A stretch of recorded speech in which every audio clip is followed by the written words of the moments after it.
a él es justamente el primer candidato a senador nacional por La Libertad Avanza, línea oficial del gobierno de la provincia. Es la primera vez que vamos a entrevistarlo, así que lo vamos a recibir con los brazos abiertos. Bienvenido a la mañana de Contacto Inicial, Juan Cruz Godoy. ¿Cómo te va? Walter y Martín, te saludamos.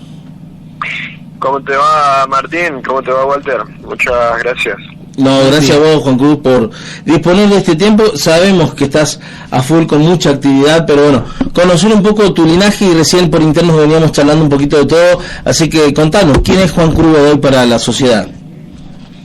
Bueno, yo soy un joven de 30 años que hace unos años estuve viviendo fuera del país. Me fui porque, bueno, después de recibirme hice mi primera experiencia y me surgió una oportunidad allá. Y como muchos otros jóvenes fui buscando un poco de paz, tranquilidad, bueno, y desarrollo personal, ¿no? Uh-huh. En el 2021, con la campaña de Milei a diputado nacional, me empecé a preguntar por qué soy yo el que se tenía que ir del país, ¿no? Porque son los jóvenes que trabajan, que estudian, que quieren hacer las cosas bien, los que se tienen que ir del país. Y decidí que iba a volver para hacer un cambio en mi provincia y un cambio en el país. Uh-huh. Volví, me sumé a trabajar en el 2023, fiscalicé, colaboré con eso, y después de 2 años hoy me toca ser candidato y representar a esos jóvenes que trabajaron en esa campaña del 2023 y que eligieron un cambio, tanto a nivel nacional como provincial.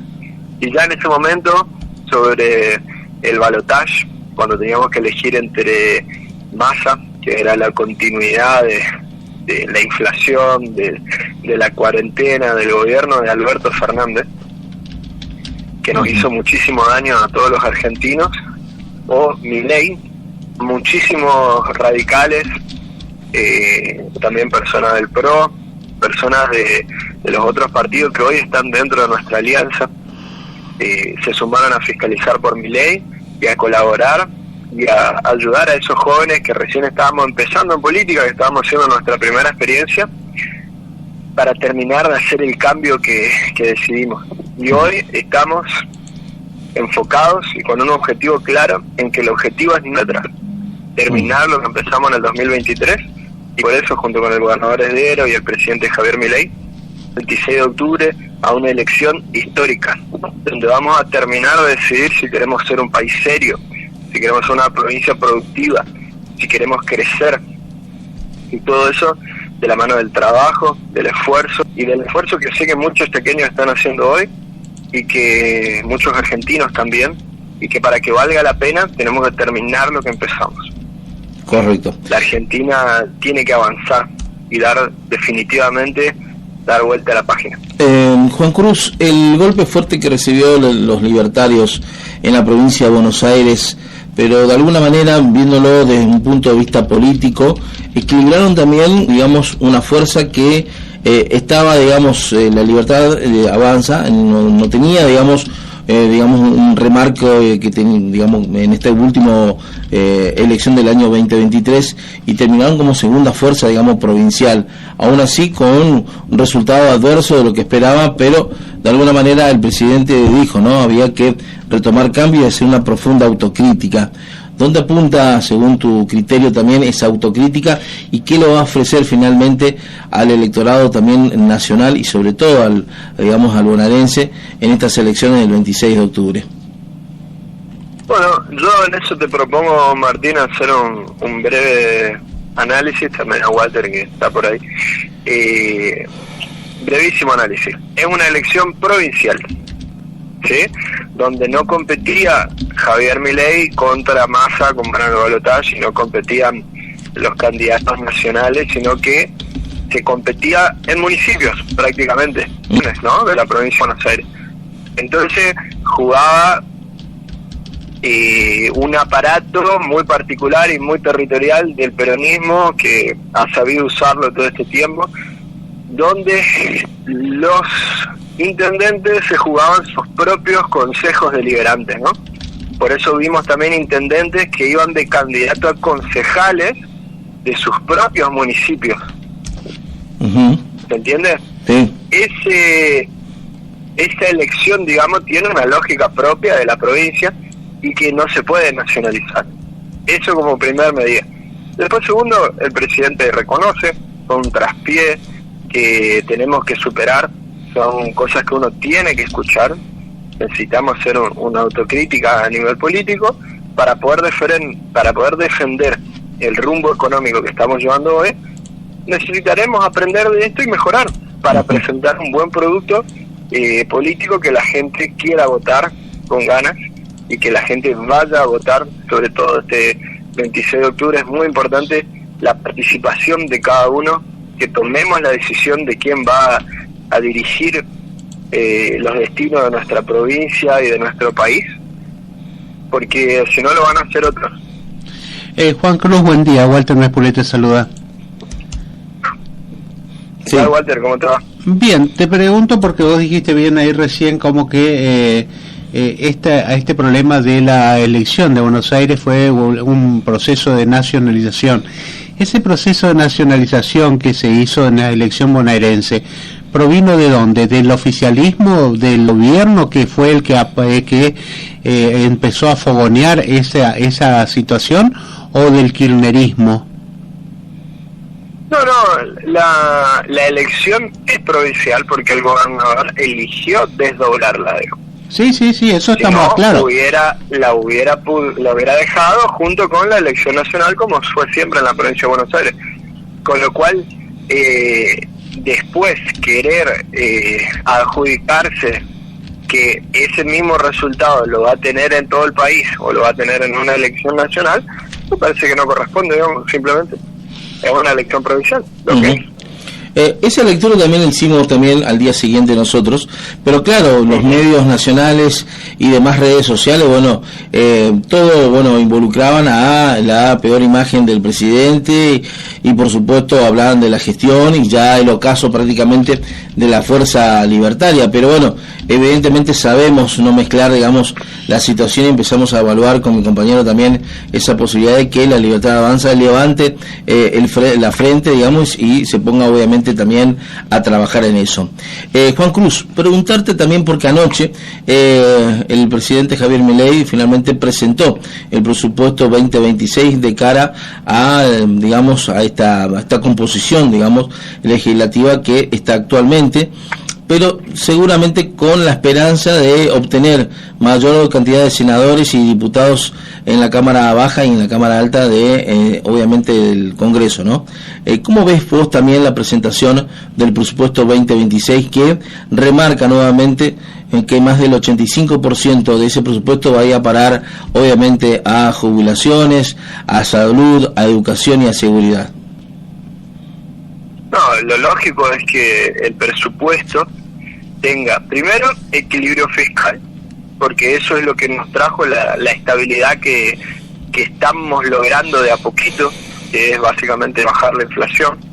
Después, otro detalle muy importante, que se proponen aumentos de las partidas, es decir, jubilaciones, de esa parte del presupuesto, en términos reales. ¿Qué significa esto?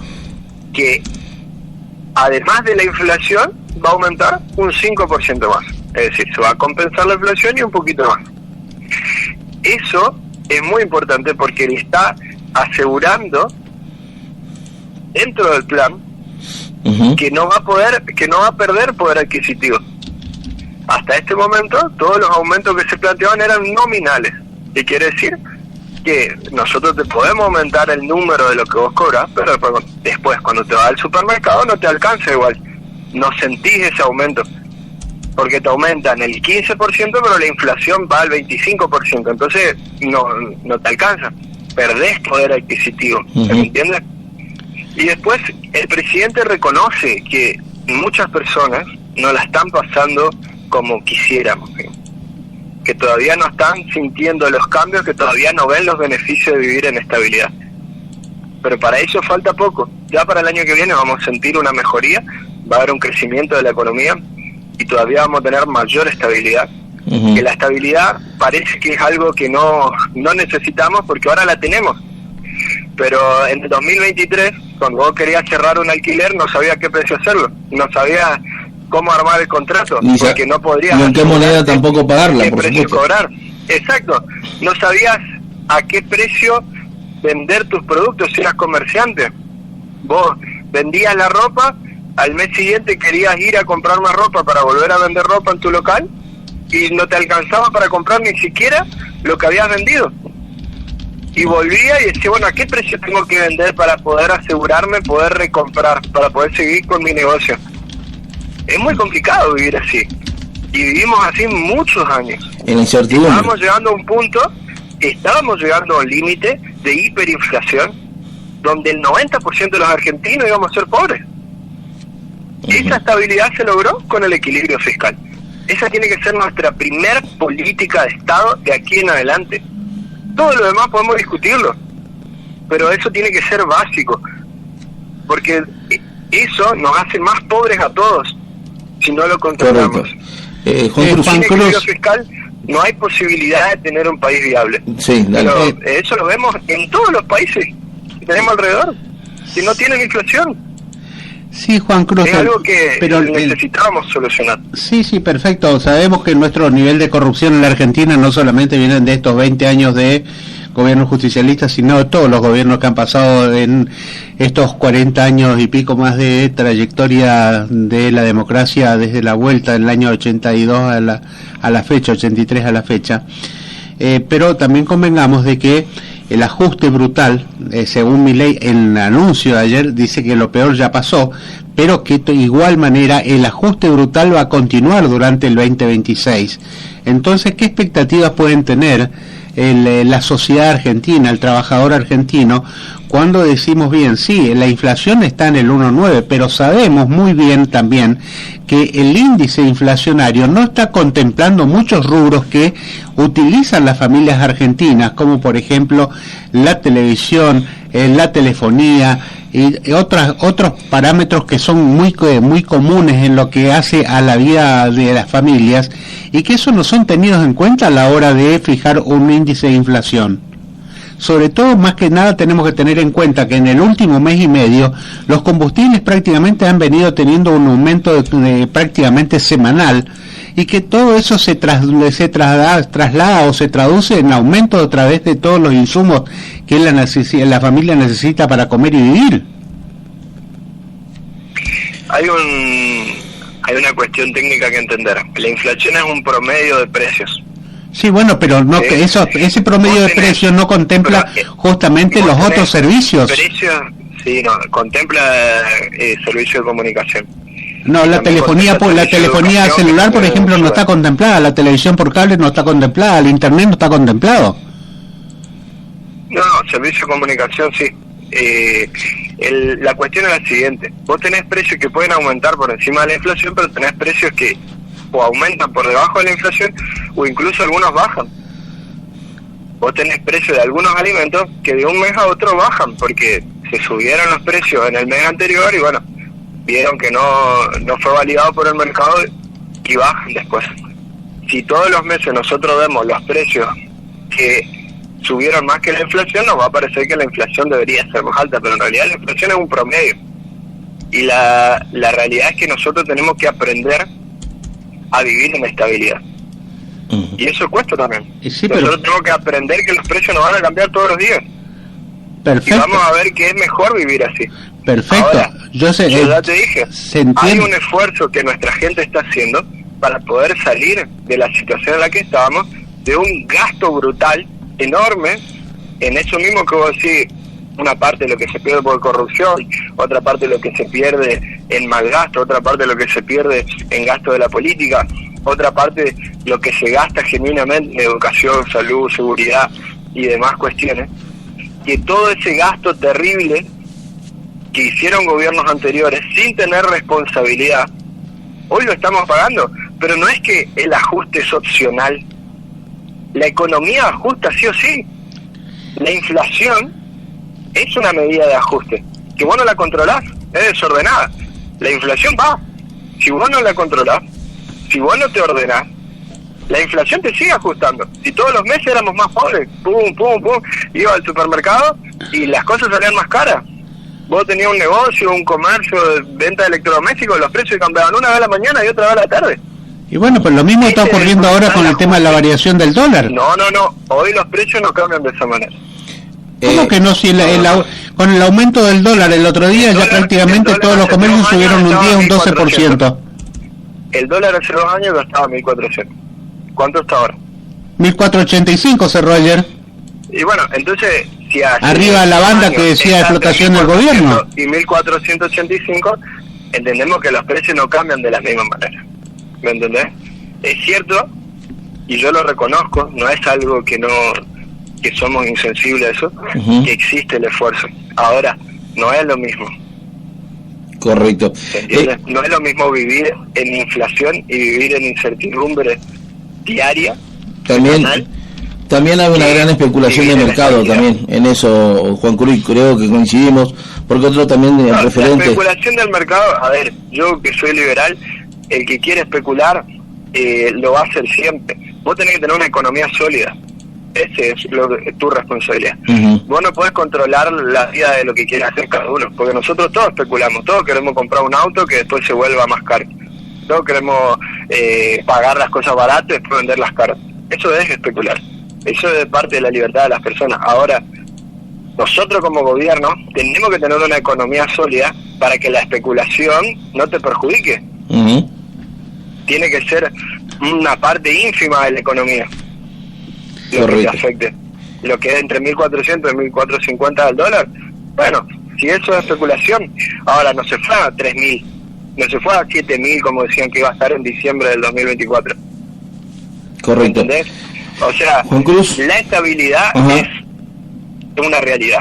Correcto. Y tenemos que cuidarla, porque podemos correr el riesgo de, queriendo volver al gasto brutal en el que veníamos, que vamos a ser más pobres y así todos vamos a perder la estabilidad. Hoy tenemos estabilidad con un esfuerzo que va a dar sus frutos en el 2026. Denlo por seguro, porque hacer las cosas bien trae sus frutos. Correcto.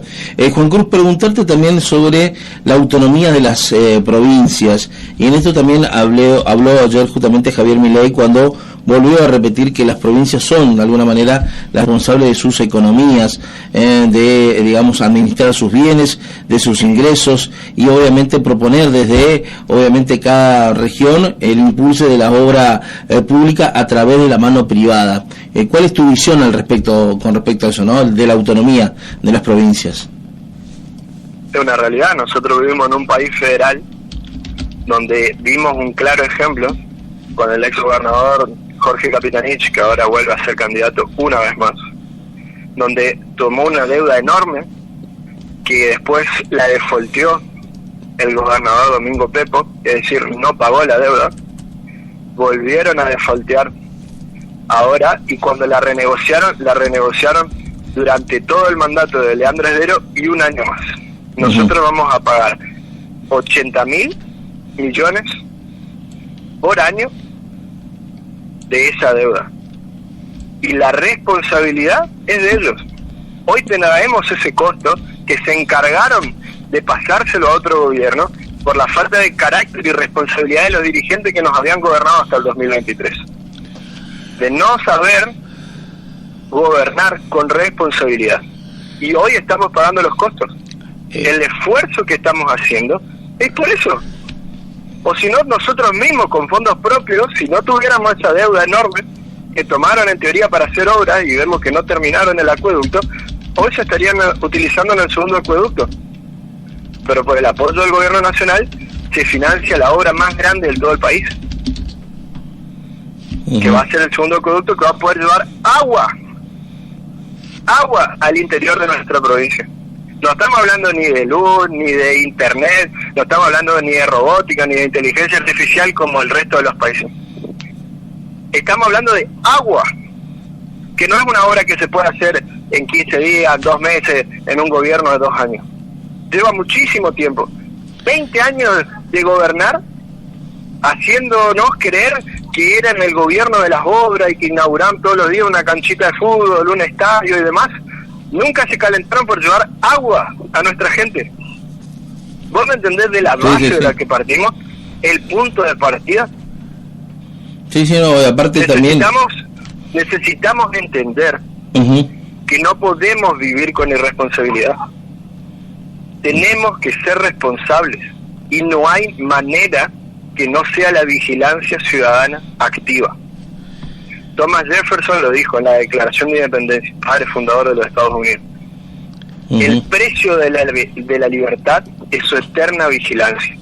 Si nosotros queremos vivir en paz, queremos tener trabajo genuino, que genere un valor agregado para nuestra comunidad, queremos que nuestros hijos se queden en el país, queremos vivir tranquilos, ser un país normal, no estoy hablando de ser una potencia, ser un país normal, tenemos que involucrarnos y tomar decisiones nosotros mismos, los ciudadanos, ir a votar, Juan Cruz, fiscalizar y defender el voto. Juan Cruz, tenemos que participar, involucrarnos.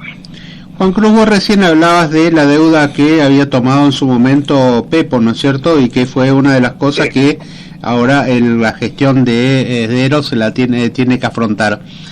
Te recuerdo que esa deuda de 250 millones de dólares que tomó Pepo en su momento en el año 2016 se debía justamente para hacer frente a un juicio de que la Corte Suprema de Justicia de la Nación había ya fallado contra la provincia, porque si no prácticamente iba a ser algo que iba a quedar quebrada la provincia, y sobre todo el Pepo en su momento había dicho que era una deuda que tenía muchos años y que ninguno de los gobernadores previos, estamos hablando de Rolando Tagüina, Rosa, Roy Nikich, había tomado las previsiones para eso. No obstante, sí cargó también especialmente contra Capitanich, porque él, a sabiendas de esa situación y porque el fallo de la Corte estaba próximo a salir, prácticamente no le quedaba otra opción a Pepo de tomar esa deuda para poder saldar esa histórica deuda que se mantenía con el Poder Judicial y que tenía que ver justamente con los juicios que había perdido la provincia por no haber acordado en su momento las aplicaciones de las que convenía justamente el aumento de los empleados judiciales conforme aumentaban los sueldos de los jueces. Entonces, por ahí tenemos que ver un poquito más el trasfondo de las deudas. Y no solamente acusar por acusar al gobierno de Pepo. No es ajustar por ajustar.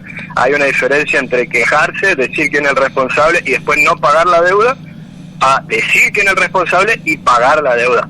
Son dos cosas muy diferentes. Sí, bueno, pero vos decías que vos estabas diciendo que es una deuda originada por Pepo, dijiste vos recién. No, ¿la deuda la tomó Pepo o no?